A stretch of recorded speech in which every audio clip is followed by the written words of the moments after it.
ridiculous story. Okay, so we're going to Charlotte, reading from WBTV. So, a little background here. This has been an ongoing lawsuit of a cop suing the city and his police department. And the breaking news is that we now just got video. The city had to turn over to this news department the video of the whole incident that this lawsuit revolves around. So it was the night of Halloween, first of all, awesome. Night of Halloween, fading into the early hours of November 1st, 2019. So that's how long it's been going on.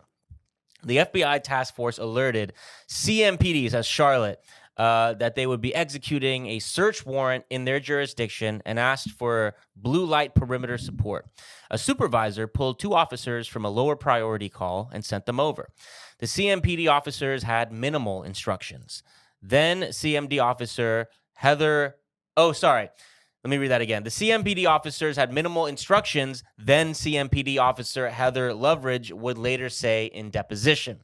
When Loveridge and her partner... This is reading like a fucking novel. Like it is. Loveridge, yeah. Heather Loveridge. The night was a spooky Halloween. Yeah. What a beautiful name. You might think she should be the good guy of the story. No. Foreshadow. Just like a novel. There's twists and turns. When Loveridge, the white lady, and her partner pulled up to the stakeout. Sorry, I'm doing a bad job reading this. Greedy ass. I haven't eaten all day. You sound like ice. Steakhouse. Extra butter on the. Speaking of steakhouse, a task force officer briefed them on the operation. So long story short, the task force about to execute a warrant, but they needed some backup. They got 2 other cops to come join. This is one of them, Heather Loveridge. The task force officer gave Loveridge a suspect description, but no picture. Loveridge later testified they were looking for a black man about 6 feet tall and 280 pounds. Clarence Belton, a Gastonia officer experienced in more than 80 search warrants, was the only black officer on the task force that night. Waiting outside the house with his partner, they saw the suspect come outside to bring in the trash. So if you're a kind of an extra alert reader or listener right now, you probably already see the foreshadowing happening, the perfect storm that's forming a recipe for disaster, if you will. Video unsealed in federal court showed police squad lights flick on. Moments later, the suspect could be seen running into the garage, trailed by Belton and his partner. The officers would later describe in deposition testimony how they paused in the garage, waiting for backup after the suspect ran inside the home. Video shows other task force officers and the 2 CMPD officers run up, and a brief discussion appeared to happen. Heather Loveridge, stood with the group as Belton moved around the garage, video shows. She testified later that she did not see Belton there.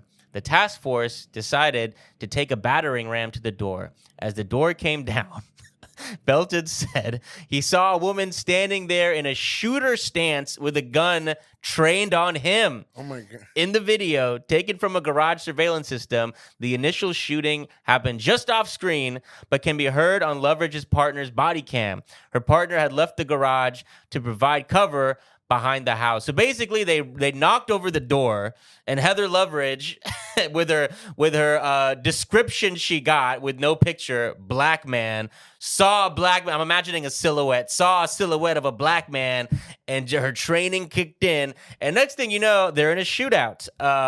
She said, "Bingo, got you, you black son of a bitch."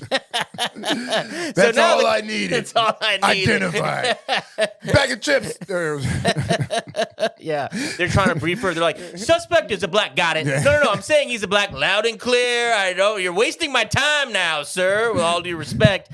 So they're in a shootout now with each other. Belton shot at the woman and simultaneously felt one of his arms go numb. He testified that his gun dropped and he turned to flee. In the video, 2 task force officers ran out of the garage beside Loveridge after the first shots. A third officer appeared to stumble and crawl along the floor. A 4th officer darted out after him. Loveridge said later that when she turned back to the garage, she saw no officers inside. She believed Belton was the shooter. From the driveway, she shot at him more than a dozen times. Oh. I think, so now that I read this out loud, I think I misunderstood it at first. I think, so they knocked down the door and there was a woman inside who had a gun. It's a little bit confusing, but now I think I get it. She was inside. She shot. They were all shooting. He shot at her, but how did she get inside? He got shot. It sounded like there was just a lady in there, unrelated. Oh, okay. And so they knocked down the thing with the battering ram because, when I first read this article, I thought it was confusing the way they wrote it. But now I'm realizing they did not write it confusingly. I just misunderstood. So they knocked down the door, and there was a lady in there who was just another lady in there who was in a shooting stance. So they got in a shootout with her. Belton, the guy, the black officer, he got shot in the arm and dropped his gun. And that's important. He dropped his gun. And so then he was crawling back outside without a gun, unarmed. And then this cop who's providing perimeter support sees a guy crawling. Sees a black man crawling towards her, unarmed, Oh my God. and shoots 12 times. Jesus Christ. I can't believe he lived. Yeah. Well, she seems like she fucking... A bad cop. Yeah. Thank God she truly sucks at her job at every level. Yeah. Cops are like, well, she followed her training to a T. Yeah. She did everything right. She did everything by the book. Mrs. Officer, all the lady cops, y'all got to get this one up out of here. Y'all can't support her. No. She saw the threat. And that's how we go by threats. And she saw the threat. Was the threat one of our own? Yes. But was he still a threat? Also, yes. And then her training kicked in. She closed her eyes and started squeezing. Yeah. Tears running down her cheeks. When I first saw the suspect, I said, "Wow, there he is!" And he already beat up one of the other officers and took his entire clothing and was able to put his gun belt on. And wow, this guy must be dangerous. He's able criminal mastermind struck again. If he was able to just so quickly, Tasmanian devil his outfit onto. Yes. He clearly got into like a scuffle with another officer, wrestled his uniform off, put it on, and then was crawling out like a beret. This drug dealer disguised himself as a 12-year veteran of the force. Sorry, I acted the only reasonable way one would. Firing 12 times with my eyes. Yeah. Boom, boom, boom. Yeah. Jesus Christ, Mr. Doing. Damn. Yeah. Dude, I would feel bad if this black cop wasn't a cop. Sorry. Yeah. Sorry. Normally we don't say this, but for this one, I do recommend watching the footage. If you want to watch like a old timey black and white comedy where it's just where the suspect he's like, I'm just gonna go out the back door. Yeah. Y'all seem to be killing each other. Exactly. Like imagine being the guy that's He's like inside watching TV. He's like waiting to get arrested. He's like waiting to give himself up peacefully, and he's like, "What the fuck is going on out there?" He's like, I'm not going out. I'm going out with a bang. I'm killing each and every one of these mother. Yeah. Yeah. Our guys, they're all on the ground. Yeah. They've all killed each other. They've arrested someone. They're taking they're like, "Sir, are you safe? Are you safe? We got the bad guy. We got the criminal. He's the real devious one." It's a cop. Thank you. I appreciate you for